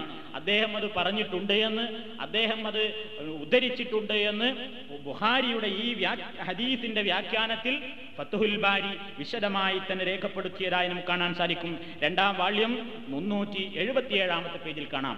അപ്പൊ ഇവിടെ നമ്മൾ ഒരു കാര്യം മനസ്സിലാക്കണം, പെരുന്നാൾ നമസ്കാരത്തിന് സ്ത്രീകൾക്ക് പോകൽ ശക്തിയായ സുന്നത്താണ്. എങ്കിൽ ഇന്നെന്തുകൊണ്ട് ആളുകൾ അത് തടയുന്നു? അവരിപ്പോഴും പറയുന്നത് സ്ത്രീകൾക്ക് മുസല്ലയിലേക്ക് പോകൽ ഹറാമാണ്, പെണ്ണ് പള്ളിയിൽ പോകലും ഈദ്ഗാഹിലേക്ക് നിസ്കാരത്തിന് പോകലും ഒക്കെ ഹറാമാണ്. അപ്പൊ നമ്മൾ ചോദിക്കും, ഇപ്പൊ നിങ്ങളൊക്കെ ഈ ഹദീസ് കേട്ടല്ലോ, അള്ളാഹുവിന്റെ റസൂലിന്റെ കാലത്ത് നബി ഇങ്ങനെ പോകാൻ പറഞ്ഞു, പർദ്ദയില്ലാത്തവരൊന്ന് വായ്പ വാങ്ങിയിട്ടെങ്കിലും പോകട്ടെ, ഋതുമതികളായ പെണ്ണുങ്ങൾ വരെ പോകട്ടെ എന്നൊക്കെ പറഞ്ഞ ഹദീസ് പറഞ്ഞു കൊടുക്കുമ്പോ, ഇങ്ങനൊരു ഹദീസ് ഉണ്ടല്ലോ മുസ്ലിയാന്മാരെ, ഇങ്ങനൊരു ഹദീസ് ഉണ്ടല്ലോ, നിങ്ങൾക്ക് എന്ത് പറയാനുണ്ട് എന്ന് പറയുമ്പോ കിട്ടുന്ന ആകപ്പാടെയുള്ള മറുപടി എന്താ? അത് ആദ്യകാലത്തായിരുന്നു. ആദ്യകാലം എന്ന് പറഞ്ഞാൽ ആദ്യകാലത്ത് മുസ്ലിമീങ്ങളൊക്കെ എണ്ണത്തിൽ വളരെ ചുരുക്കമായിരുന്നു. നബി ഇസ്ലാമിന്റെ ദഅവത്തുമായിട്ട് വരുന്ന സന്ദർഭത്തിൽ മുസ്ലിമീങ്ങളുടെ എണ്ണം വളരെ ചുരുക്കമായിരുന്നു. അതുകൊണ്ട് ശത്രുക്കൾക്ക് എല്ലാവരുടെയും ശക്തി കാണിക്കാൻ വേണ്ടി മദീനയിലുള്ള അവിടെയുള്ള എല്ലാ കുട്ടികളെയും സ്ത്രീകളെയും പുരുഷന്മാരെയും ഋതുമതികളെ വരെ കിട്ടാവുന്ന മെമ്പർമാരെ ഒക്കെ തെരഞ്ഞു പിടിച്ച് എല്ലാവരോടും പോയിട്ട് മൈതാനത്ത് അണിനിരക്കാൻ പറഞ്ഞത് ഒരു ശക്തി പ്രകടനത്തിന് വേണ്ടി മാത്രമായിരുന്നു. ഇസ്ലാമിന് ശക്തി പ്രാപിച്ച പിൽക്കാല നൂറ്റാണ്ടുകളിലൊന്നും പ്രവാചകന്റെ കാലത്ത് അങ്ങനെ പോയിട്ടില്ല എന്നും പിൽക്കാലത്ത് ഇസ്ലാമിന് ശക്തിയാർജിച്ച ഘട്ടത്തിലൊന്നും ഇങ്ങനെ പോകാനുള്ള കൽപ്പനയോ പോയ സംഭവമോ ഉണ്ടായിട്ടില്ല എന്നുമാണ് ജനങ്ങളെ ചില ആളുകൾ ദുർവ്യാഖ്യാനം ചെയ്യാറുള്ളത്. ഇപ്പൊ വാദം നിങ്ങൾക്ക് മനസ്സിലായി. എന്ത് വാദാ അപ്പൊ പിടിപെട്ടിട്ടുള്ളത്? റസൂലുള്ളാഹിയുടെ കാലത്ത് ഇങ്ങനെ പോയില്ലേ, ബുഖാരിയിലില്ലേ, മുസ്ലിമിലില്ലേ എന്ന് പറയുമ്പോൾ നിഷേധിക്കാൻ പറ്റൂല. എന്താ കാരണം? അറബി അറിയാത്ത മനുഷ്യന്മാർക്ക് ഇതിന്റെ പരിഭാഷ ഇറങ്ങിയിട്ടുണ്ട്. പരിഭാഷയുമായിട്ട് ആളെ മുമ്പിലാണ് കാണിച്ചു കൊടുത്താ അപ്പൊ അതിനൊരു മറുപടി കണ്ടെത്തണല്ലോ. അപ്പൊ അതിനൊരു മറുപടി കണ്ടെത്തി. എന്താ മറുപടി? അത് ആദ്യകാലത്ത് ഇസ്ലാമിന് ശക്തിയൊന്നുമില്ലാത്ത ഇസ്രയുടെ ആദ്യകാലത്ത് ചെയ്തതാണ്. ശക്തിയൊക്കെ വന്നതിന് ശേഷം പിന്നുണ്ടായിട്ടില്ല. എന്നാൽ ആ വാദത്തിനുള്ള ശക്തമായ മറുപടി ഫത്ഹുൽ ബാരി തന്നെ നടത്തിയിട്ടുണ്ട്. അതിന്റെ 2-ാം വാള്യം 377-ാമത്തെ പേജിൽ അദ്ദേഹം പറയുന്നു, വയഹ്തമിലു, ഈ വാദക്കാര് മുമ്പ് ഉണ്ടായിട്ടുണ്ട്, വയഹ്തമിലു, സാധ്യതയുണ്ട്, അൻ യകൂന ഫീ അവ്വലിൽ ഇസ്ലാമി, ഇങ്ങനെ സ്ത്രീകൾ മൈതാനത്തിലേക്ക് പോയത് ഇസ്ലാമിന്റെ ആദ്യ കാലഘട്ടത്തിലാവാൻ സാധ്യതയുണ്ട്. വൽ മുസ്ലിമൂന ഖലീലുൻ, മുസ്ലിമീങ്ങളാണെങ്കിൽ അന്ന് വളരെ കുറച്ചാണ്. ഫഉരീദത്ത് കസീറ ബിഹുദൂരിഹിന്ന, ഈ സ്ത്രീകളും കൂടെ പങ്കെടുത്തിട്ട് ആളുകളുടെ പെരുപ്പം കാണിക്കാൻ ഉദ്ദേശിച്ചുകൊണ്ട്, ഇർഹാബൻ ലിൽ അദുവി, ശത്രുവിനെ ഭയപ്പെടുത്താൻ, വഅമ്മൽ യൗം ഫലാ യഹ്താജു ഇലാ ദാലിക, ഇന്നതിന്റെ ആവശ്യമില്ല എന്ന് പറയപ്പെടാറുണ്ട്. മുസ്ലിംമാര് സാധാരണ ഇതുവരെ മാത്രമേ വായിക്കൂ. ഈ ഭാഗങ്ങൾ മാത്രമേ സാധാരണ മുസ്ലിംമാര് വായിക്കാറുള്ളൂ. എന്നാൽ അതിന്റെ താഴെ വരിയിൽ ഇബ്നു ഹജർ തന്നെ പറയുന്നു, ഖുൽതു, ഇനി ഞാൻ പറയട്ടെ. കിതാബിന്റെ മുസന്നിഫ് പറയാണ്. ഇവിടെ നമ്മളൊരു കാര്യം മനസ്സിലാക്കണം. കിതാബിൽ പലരുടെ അഭിപ്രായങ്ങൾ ഉദ്ധരിക്കും. ഒരു കിതാബ് ഒരാൾ എഴുതുമ്പോ ആ കിതാബിൽ പല ആൾക്കാരുടെ അഭിപ്രായങ്ങൾ ഉദ്ധരിക്കും. എന്നിട്ട് നമ്മൾ എന്ത് മനസ്സിലാക്കേണ്ട? ചില ആൾക്കാരെ എങ്ങനെ തെറ്റിദ്ധരിപ്പിക്കുക? വേറൊരാളുടെ അഭിപ്രായം എടുത്ത് ഉദ്ധരിച്ചിട്ട് പറയും, ഇതാ കണ്ടോ ഫത്ഹുൽ ബാരി 3-ാം വാള്യം 2-ാം വാള്യം നോക്ക് 377-ാമത്തെ പേജിൽ പറഞ്ഞിട്ടുണ്ട്, ഇത് ആദ്യ കാലത്തായിരുന്നു, പിന്നെ അതിന്റെ ആവശ്യമില്ല എന്ന് പറഞ്ഞിട്ടുണ്ട്. ഇത് ഇബ്നു ഹജറുൽ അസ്കലാനി, ഈ കിതാബിന്റെ മുസന്നിഫ് അഥവാ ഈ കിതാബിന്റെ ഓദർ, ഈ കിതാബിന്റെ ഗ്രന്ഥകർത്താവ് അത് ഉദ്ധരിച്ചത് അദ്ദേഹത്തിന്റെ അഭിപ്രായം എന്ന നിലക്കല്ല. ഇങ്ങനെ ചിലർ പറയാറുണ്ട്. എന്നിട്ട് അദ്ദേഹം പറയുന്നു, ഖുൽതു, ഞാൻ പറയട്ടെ, ഇത് ശരിയല്ല. ആദ്യകാലത്താണ് ഇങ്ങനെ പോയത്, പിന്നെ അത് ആവശ്യമില്ല എന്ന് പറയുന്നത് ശരിയല്ല. കാരണം എന്താണ്? ചരിത്രം തന്നെ അതിന് നിരക്കുന്നില്ല. കാരണം ഈ സംഭവം നമ്മളോട് പറയുന്നത് ഉമ്മു അത്തിയ ബീവി റളിയല്ലാഹു തആല അൻഹയാണ്. ഉമ്മു അത്തിയ ബീവി അതിന് കാരണം പറഞ്ഞത് മുസ്ലിമീങ്ങളുടെ ശക്തി കാണിക്കാൻ വേണ്ടി എന്നല്ല. അവർ തന്നെ കാരണം പറഞ്ഞത് വഹുവ ശുഹൂദുഹുന്ന അൽ ഖൈറ വദഅവത്തൽ മുസ്ലിമീന വറജാഅ ബർക്കത ദാലികൽ യൗം വതുഹറതുഹു എന്നാണ്. അവർ കാരണം പറഞ്ഞത് അന്നത്തെ ദിവസത്തിന്റെ ബർക്കത്തിൽ ഈ സ്ത്രീകളും പങ്കെടുക്കട്ടെ എന്ന നിലക്കാണ്. അന്നത്തെ ദിവസത്തിന്റെ പരിശുദ്ധി ആഗ്രഹിച്ചുകൊണ്ട് ഇവരും വരട്ടെ എന്ന നിലക്കാണ്. മുസ്ലിമീങ്ങളുടെ പ്രാർത്ഥനയിൽ അവരും പങ്കുചേരട്ടെ എന്ന നിലക്കാണ്. അതല്ലാതെ അമുസ്ലിമീങ്ങൾക്ക് ശക്തി കാണിക്കാൻ വേണ്ടിയാണെന്ന് ഹദീസ് റിപ്പോർട്ട് ചെയ്തിട്ടുള്ള ഉമ്മു അത്തിയ ബീവി തന്നെ പറഞ്ഞിട്ടില്ല. ഇനിയിപ്പോ പറയാറുള്ളത് എന്താണ്? വഖദ് അഫ്തത് ബിഹി ഉമ്മു അത്തിയ ബഅദ നബി സല്ലല്ലാഹു അലൈഹി വസല്ലം ബിമുദ്ദ കമാ ഫീ ഹാദൽ ഹദീസ്. അതാണ് നമ്മൾ ശരിക്കും പഠിച്ചു വെക്കേണ്ടത്. ഉമ്മു അത്തിയ ബീവി ഈ ഹദീസ് കൊണ്ട് മനസ്സിലാക്കിയത് എന്താണ്?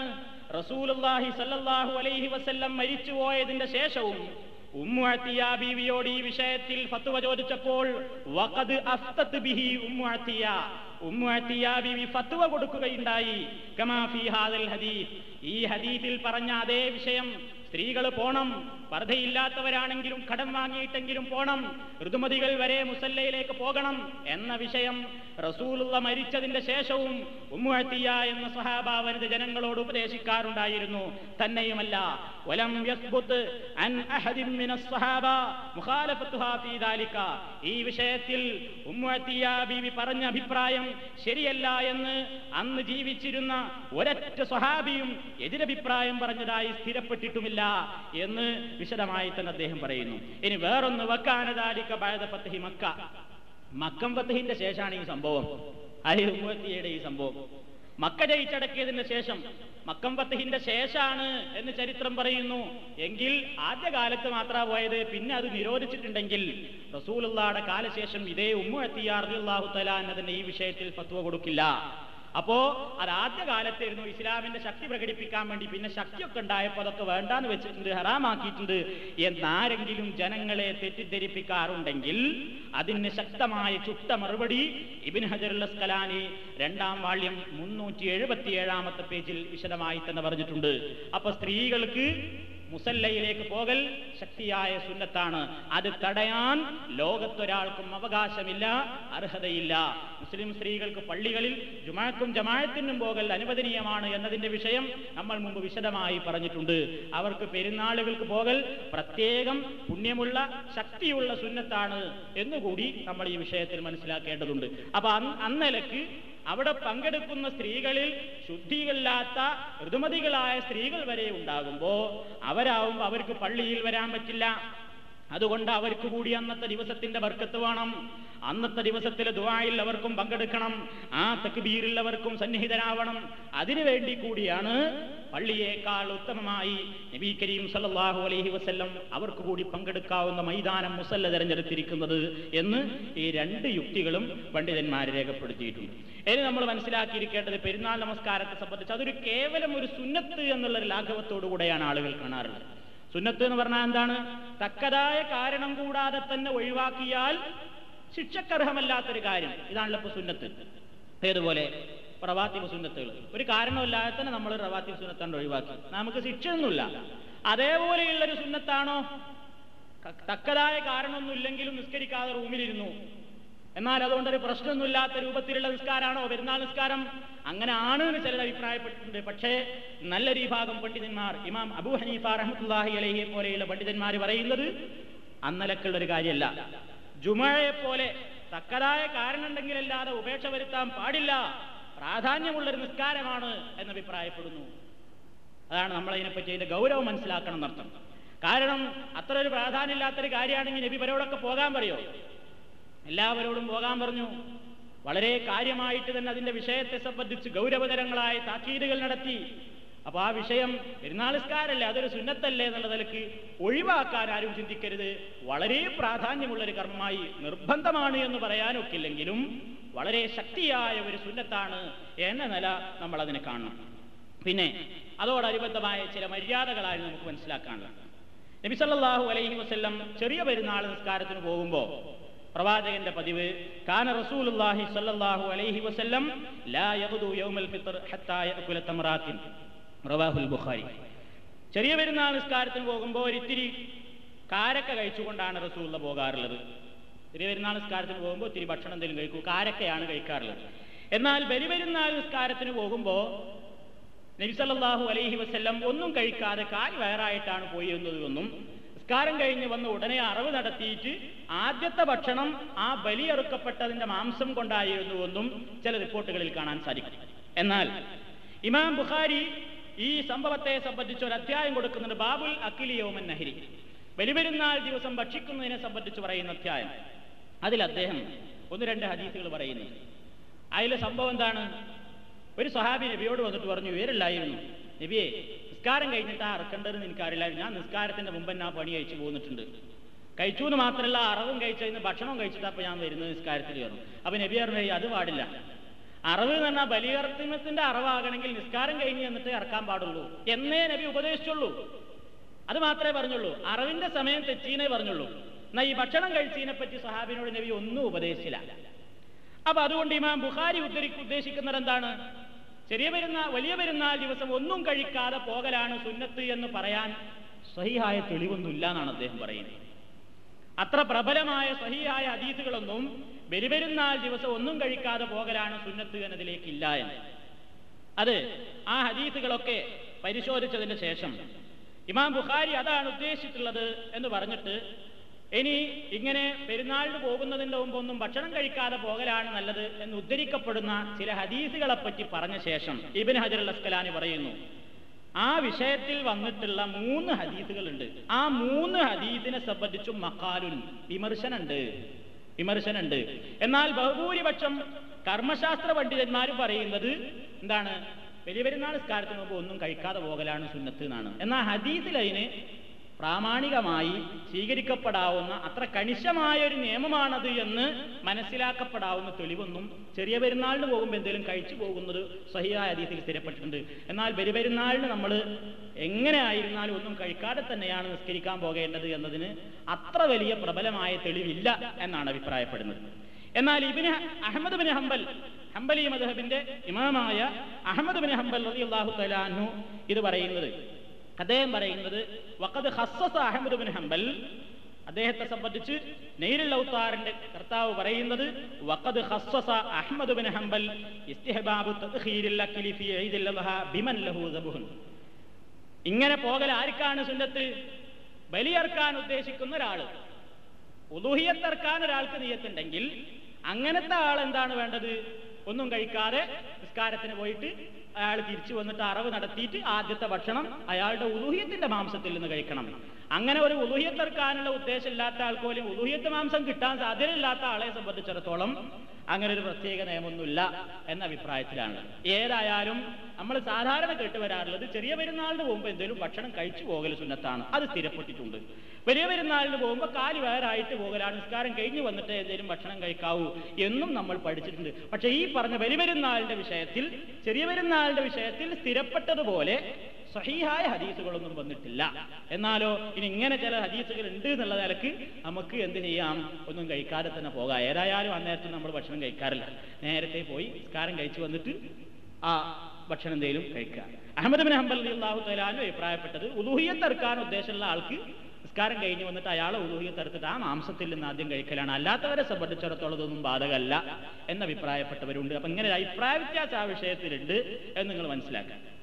പിന്നെ അന്നത്തെ ദിവസം സുന്നത്തായ മറ്റൊന്ന് ധാരാളം തക്ബീർ ചൊല്ലുകയെന്നാണ്. തക്ബീറുകൾ ധാരാളമായി വർദ്ധിപ്പിക്കുക. നമ്മളൊക്കെ പിശുക്ക് കാണിക്കുന്ന ഒരു കാര്യം അതാണ്. നമ്മൾ ആകപ്പാടെ പെരുന്നാളിന് തക്ബീറിൽ എപ്പോഴാണ് ആ ഈദ്ഗാഹ് പോയിട്ട് ആ കൂട്ടത്തിൽ ഇങ്ങനെ ഇരുന്ന് അതന്നെ വേണം വേണ്ട വെച്ചിട്ട് ചെല്ലല്. എന്നാൽ സ്വഹാബത്തൊന്നും അങ്ങനെ ആയിരുന്നില്ല. അങ്ങാടികൾ പ്രകമ്പനം കൊള്ളുന്ന ശബ്ദത്തിലായിരുന്നു അവരൊക്കെ തക്ബീർ ചൊല്ലിയിരുന്നത് എന്നാണ്. നമുക്കൊരാൾ കേൾക്കുന്നുണ്ടെങ്കിൽ തന്നെ നമുക്ക് വഷളത്തരാണ്. അപ്പം കേൾക്കാതെ ചെല്ലുന്നുണ്ടെങ്കിൽ തന്നെ അതിങ്ങനെ പുറത്തേക്ക് കേൾക്കാതെ ഇങ്ങനെ ചൊല്ലിക്കൂട്ടും നമ്മൾ. അതന്നെ മുസല്ലിയിൽ പോയിരുന്നിട്ട് അവിടെ ഇങ്ങനെ ഏതായാലും ഒരാൾ ഇങ്ങനെ അനൗൺസ് ചെയ്യുന്നുണ്ടാവും, പിന്നെ പ്രത്യേകിച്ച് പണിയൊന്നുമില്ല, കൂട്ടത്തിൽ അങ്ങനെ ചൊല്ലിക്കൊടുത്താൽ മതി, നമ്മൾ അറിയാതെ അങ്ങനെ ചൊല്ലുന്ന അങ്ങനെയൊന്നും പോരാനാണ്. തക്ബീറിന്റെ വിഷയത്തിൽ വകാന ഇബ്നു ഉമർ വ അബൂ ഹുറൈറ റളിയല്ലാഹു തആല അൻഹുമാ, അബ്ദുല്ലാഹ് ഇബ്നു ഉമറും അബൂ ഹുറൈറ റളിയല്ലാഹു തആല അൻഹു ഒക്കെ യഖ്റുജാനി ഇല സൂഖി, അങ്ങാടിയിലേക്ക് അവരാണ് പുറപ്പെടും, ഫി അയ്യാമിൽ അശ്രി, ദുൽഹജ്ജിന്റെ ആദ്യത്തെ 10 ദിവസങ്ങളിലും യുക്കബ്ബിറാനി, അവർ തക്ബീർ ചൊല്ലും, വയുക്കബ്ബിറുൻ നാസു ബി തക്ബീരിഹിമാ, അവരോടൊപ്പം ജനങ്ങളും തക്ബീർ ചൊല്ലും. അപ്പൊ ഈ പെരുന്നാളിന്റെ അന്ന് മാത്രമേ തക്ബീർ ചൊല്ലാവൊന്നുമില്ല, വലിയ പെരുന്നാളിന്റെ തക്ബീർ 13 ദിവസവും ചൊല്ലാനാണ് നമുക്ക് മനസ്സിലാക്കാവുന്നത്. 13 ദിവസവും തക്ബീർ ചൊല്ലാം. സഹാബത്ത് അങ്ങനെ ചൊല്ലിയിട്ടുണ്ട്. ആണുങ്ങൾക്ക് മാത്രാണോ? അല്ല, പെണ്ണുങ്ങൾക്കുമുണ്ട്. വകുന്നൻ നിസാഉ യുകബ്ബിർന ഖൽഫ അബാന ബിൻ ഉസ്മാൻ ബിൻ അഫ്ഫാൻ വഉമർ ബിൻ അബ്ദുൽ അസീസ് ലയാലിയ തശ്രീഖി മഅ റിജാലി ഫിൽ മസ്ജിദി, റവാഹുൽ ബുഖാരി.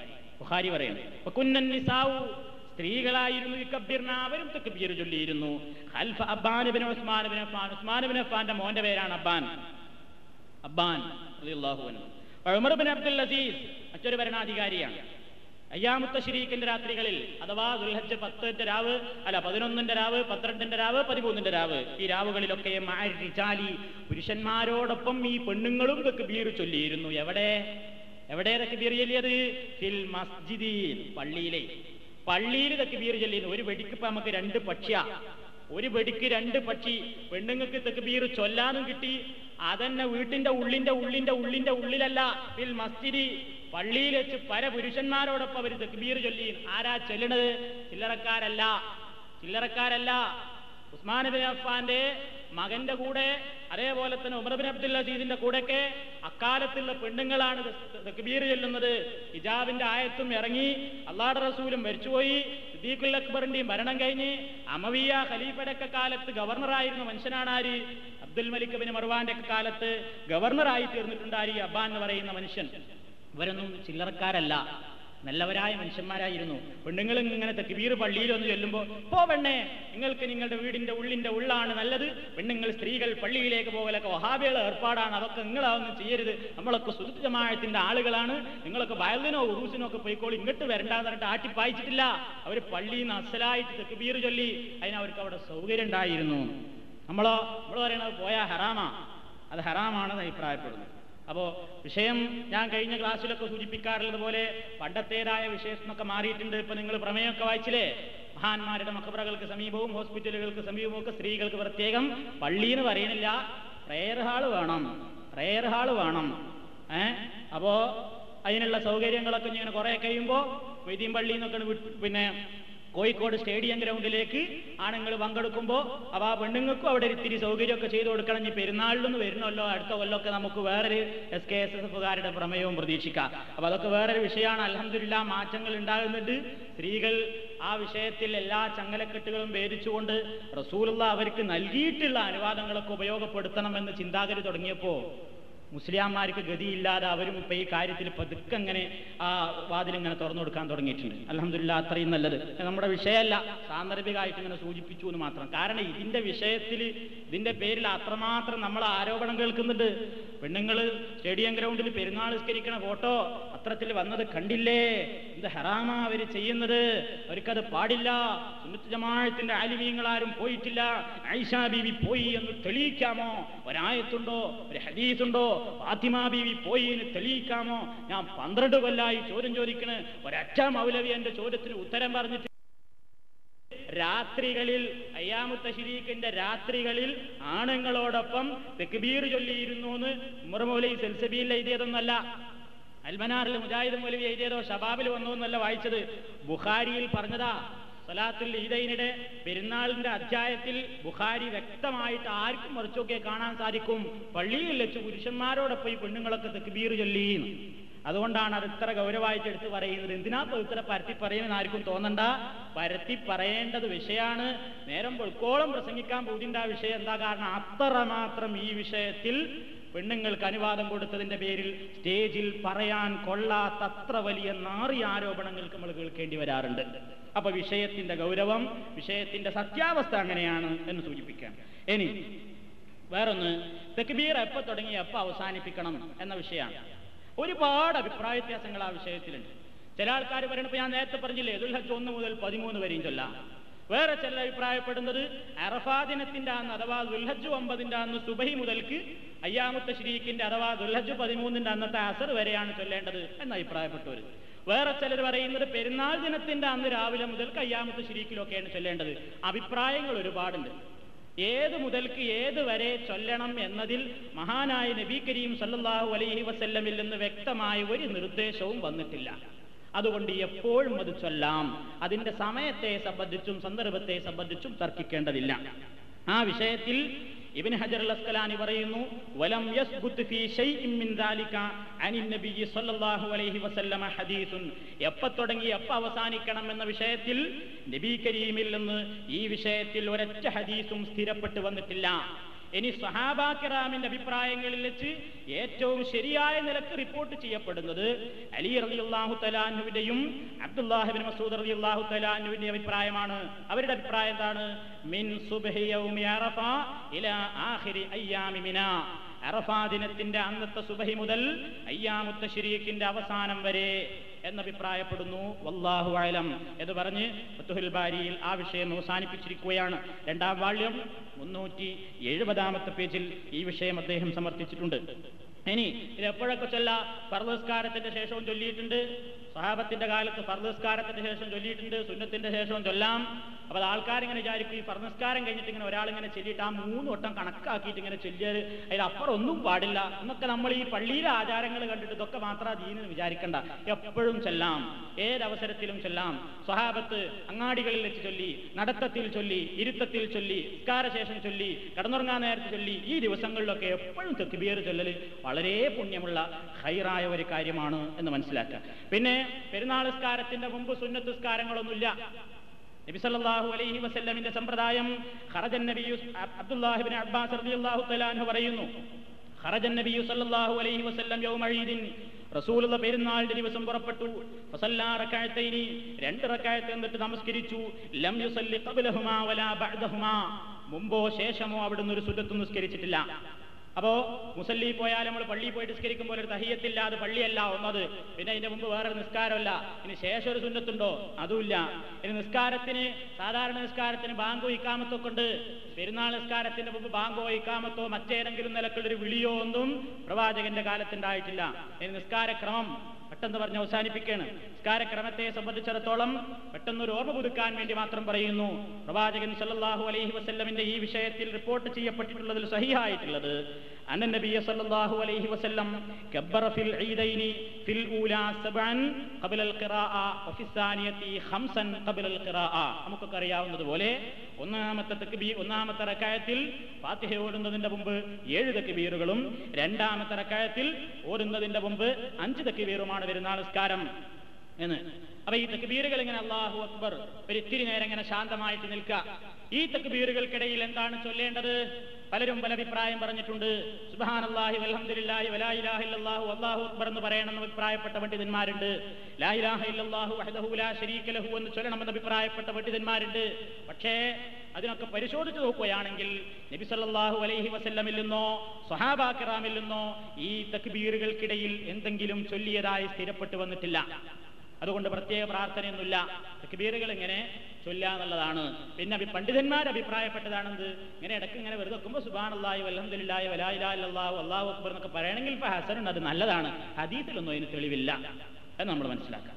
പിന്നെ ഈദ് നമസ്കാരത്തിൽ ഓതൽ സുന്നത്തായ സൂറത്തുകൾ ഏതാണ്?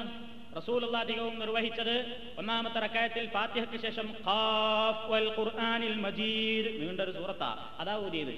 രണ്ടാമത്തെ റക്അത്തിൽ ഫാത്തിഹയ്ക്ക് ശേഷം ഇഖ്തറബത്തിസ് സാഅതു വൻഷഖൽ ഖബർ സൂറത്തുൽ ഖമറാണ് ഓതിയത്. ഇനി അതല്ലെങ്കിൽ ഓതാവുന്ന സൂറത്ത് ഏതാണ്? ജുമുഅയെ പോലെ തന്നെ ഒന്നാമത്തെ റക്അത്തിൽ ഫാത്തിഹയ്ക്ക് ശേഷം സബ്ബിഹിസ്മ റബ്ബിക്കൽ അഅലയും രണ്ടാമത്തെ റക്അത്തിൽ ഫാത്തിഹയ്ക്ക് ശേഷം ഹൽ അതാക ഹദീസുൽ ഗാശിയ എന്നുള്ള സൂറത്ത്. അത് കഴിഞ്ഞാലാണ് ഖുതുബ. മറ്റുള്ളതിന്റെ അപേക്ഷിച്ച് പെരുന്നാളിന്റെ പ്രത്യേകത നിസ്കാരം കഴിഞ്ഞിട്ടാണ് ഖുതുബ. അപ്പൊ ആൾക്കാരൊക്കെ എഴുന്നേറ്റ് ഓടും, ഓരോരുത്തരിങ്ങനെ വേഗം വേഗം പോകും. അത് സദസ്സലങ്കോലപ്പെടുത്തലാണ്. സ്വഹാബത്തിന്റെ ഈ വിഷയത്തിലുള്ള ചര്യ, റസൂലുള്ള മിമ്പറിൽ നിന്നാൽ, റസൂലുള്ള പ്രസംഗിക്കാൻ നിന്നാൽ വന്നാസു ജുലൂസുൻ അലാ സുഫൂഫിഹിം, വന്നാസു ജനങ്ങൾ ജുലൂസുൻ അവർ ഇരിക്കും, അലാ സുഫൂഫിഹിം അവരുടെ സ്വഫ് തന്നെ, അവിടെ തന്നെ ഇരിക്കലാണ് നല്ലത്. നമ്മൾ ആ പുണ്യോ ആ ദുആയോ ഒക്കെ കഴിഞ്ഞിട്ടാണ് നമ്മൾ എന്ത് ചെയ്യേണ്ടത്?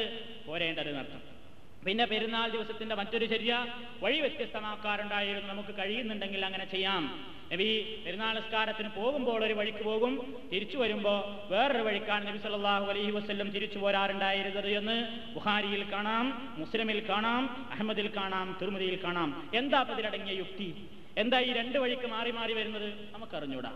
ഒരുപാട് അഭിപ്രായങ്ങളായി നിങ്ങൾ പറഞ്ഞിട്ടുണ്ട്. അതുകൊണ്ടാണ് അത് ഇതുകൊണ്ടാണ് എന്നൊക്കെ പറഞ്ഞിട്ടുണ്ട്. ഫത്ഹുൽ ബാരിയുടെ ഈ ഗ്രന്ഥത്തിന്റെ കർത്താവായ ഇബ്നു ഹജർ അൽ അസ്കലാനി എന്ന് പറയുന്നത് ഇജ്തമഅലി മിൻഹ അക്സറ മിൻ 20 ഖൗലൻ, എനിക്കെന്നെ ഒരു 20ഓളം അഭിപ്രായങ്ങൾ ആ വിഷയത്തിൽ കിട്ടിയിട്ടുണ്ട്. ആ 20 അഭിപ്രായം അദ്ദേഹം ഈ കിതാബിൽ പറയുന്നുണ്ട്. അതിൽ പല അഭിപ്രായങ്ങളുണ്ട്. ഒരു ഭാഗം പറയുന്നത് 2 ഭാഗത്തും മലക്കുകൾ ഉണ്ടാവും, അവരുടെയൊക്കെ ആ പുണ്യം കിട്ടാൻ വേണ്ടിയിട്ടാണ്. വേറെ ഈ ഭാഗം പറയുന്നത് 2 ഭാഗത്തും നമ്മൾ ആൾക്കാർ കണ്ടുമുട്ടപ്പോൾ എല്ലാവർക്കും അസ്സലാമു അലൈക്കും പറയലോ. വേറെ ചിലർ പറയുന്നത് 2 ഭാഗത്തുള്ള ശത്രുക്കൾ നമ്മളെ ശക്തി കാണട്ടെ എന്ന നിലക്കാണ്. വേറെ ചിലർ പറയുന്നത് അതൊന്നുമല്ല, അതിൽ നമുക്ക് മനസ്സിലാകാത്ത വേറെ എന്തൊക്കെ യുക്തിയുണ്ട്. ഇങ്ങനെ 10-20ഓളം അഭിപ്രായങ്ങൾ. ഈ അഭിപ്രായം ഒന്നും ഏതാ ശരി എന്ന് പറയാൻ മാത്രം നബിയിൽ നിന്ന് ഒരു തെളിവും വന്നിട്ടില്ല. എന്നാൽ ഇതൊക്കെ ആയിരിക്കാം, ഈ പറഞ്ഞ അഭിപ്രായങ്ങളൊക്കെ ആകാൻ സാധ്യതയുണ്ട് എന്ന് പറഞ്ഞിട്ട് ഇബ്നു ഹജർ അൽ അസ്കലാനി ആ 20 അഭിപ്രായം പറഞ്ഞിട്ട് ആ ചർച്ചയുടെ അവസാനിപ്പിച്ചിരിക്കുക. അപ്പൊ അതിലുള്ള യുക്തി എന്താന്ന് ഇപ്പൊ നമ്മൾ പരിധിയാൽ ശരിയാവില്ല. സാധിക്കുന്നുണ്ടെങ്കിൽ മുസല്ലയിലേക്ക് ഒരു വഴി പോകാം, മറ്റൊരു വഴിയിൽ തിരിച്ചു വരിക, അതൊരു ഖൈറാണ്, അതൊരു പുണ്യമാണ്. റസൂലുള്ള നമുക്ക് പഠിപ്പിച്ചു തന്നിട്ടുള്ള ഒരു തത്വമാണ്. ഇത്രയും കാര്യങ്ങളാണ് പെരുന്നാളിനോടനുബന്ധിച്ച് നമുക്ക് മനസ്സിലാക്കുവാനുള്ളത്. ഇനി 1-2 ചോദ്യങ്ങളുണ്ട്. ഒന്ന്, നാട്ടിൽ ബലി കൊടുക്കുവാൻ നിയ്യത്തുള്ളപ്പോൾ ഇവിടെയുള്ളവർ എങ്ങനെയാണ് ഭക്ഷണം കഴിക്കേണ്ടത്? അതിൽ ഞാൻ പറഞ്ഞത് ഒരു വലിയൊരു മസലാക്കണ്ടാന്ന് ഇപ്പൊ ഇവിടുത്തെ ആര് കാര്യമായിട്ട് ചർച്ച ചെയ്തത്. അങ്ങനെ ഒരു സുന്നത്തില്ല, അങ്ങനെ ഒരു പ്രബലതല്ല. അത് അഹ്മദ് ബിൻ ഹംബൽ റളിയല്ലാഹു തആല അഭിപ്രായപ്പെട്ടതാണ്. നബിയിൽ നിന്ന് വരെ ഇങ്ങനെ ഉദൂഹിയത്ത് അടുത്ത് അതൊക്കെ തിന്നു കഴിഞ്ഞൊരു മനുഷ്യനോട് ഉദൂഹിയത്തിന്റെ നേരം തെറ്റീനേ പറഞ്ഞോളൂ, ഈ തിന്നത് കുഴപ്പമായി നബി പറഞ്ഞിട്ടില്ല നമ്മൾ പറഞ്ഞില്ലേ. അതുകൊണ്ട് അതൊരു കാര്യമായിട്ടൊരു മസലയായിട്ട് നമ്മൾ തല പുകഞ്ഞ് ആലോചിക്കേണ്ടതില്ല. നാട്ടിൽ എത്ര ആൾ ആരെങ്കിലും അറുക്കാണ്ടെങ്കിൽ അതിപ്പോൾ തന്നെ അറുവന് അതിന് വേണ്ട നിയ്യത്തുകൾ ഇപ്പൊ തന്നെ ചെയ്തിട്ട് വേണ്ട കാര്യങ്ങൾ ചെയ്താൽ മതി. ഈ മസലൊന്നും അത്ര കാര്യമാക്കേണ്ടതില്ല. രണ്ടാമത്തത്, തക്ബീർ ചൊല്ലിക്കൊണ്ടിരിക്കുമ്പോൾ കൈ കെട്ടണമോ? കൈ കെട്ടണം. അല്ലാഹു അക്ബർ അല്ലാഹു അക്ബർ എന്നിങ്ങനെ തക്ബീർ ചൊല്ലിക്കൊണ്ടിരിക്കുമ്പോൾ കൈ കെട്ടേണ്ടതുണ്ട്. ഇനി ഇതിൽ ആർക്കും സംശയമൊന്നുമില്ലല്ലോ. അപ്പോൾ ഈ വിഷയം അവിടെ അവസാനിപ്പിക്കാൻ പെരുന്നാൾ സംബന്ധമായി മൊത്തത്തിൽ പറയാനുള്ള കാര്യങ്ങളൊക്കെ പറഞ്ഞിട്ടുണ്ട്. അല്ലാഹു സുബ്ഹാനഹു വ തആല ശരിയായ രൂപത്തിൽ ഈ പെരുന്നാൾ നമസ്കാരം നിർവഹിച്ച് അന്നത്തെ ദിവസത്തെ പുണ്യം നേടി അനുഗ്രഹീതരാകുന്ന പാപമോചിതരാകുന്ന ആളുകളുടെ കൂട്ടത്തിൽ നമ്മെ എല്ലാവരെയും ഉൾപ്പെടുത്തുമാറാകട്ടെ. اللهم ربنا تقبل منا إنك أنت السميع العليم ربنا هب لنا من أزواجنا وذرياتنا قرة أعين واجعلنا للمتقين إماما ربنا اصرف عنا عذاب جهنم إن عذابها كان غراما إنها ساءت مستقرا ومقاما اللهم أعز الإسلام والمسلمين وأذل الشرك والمشركين ربنا اغفر لنا ولإخواننا الذين سبقونا بالإيمان ولا تجعل في قلوبنا غلا للذين آمنوا ربنا إنك رؤوف رحيم ربنا لا تؤاخذنا إن نسينا أو أخطأنا وآخر دعوانا أن الحمد لله رب العالمين والسلام عليكم ورحمة الله وبركاته.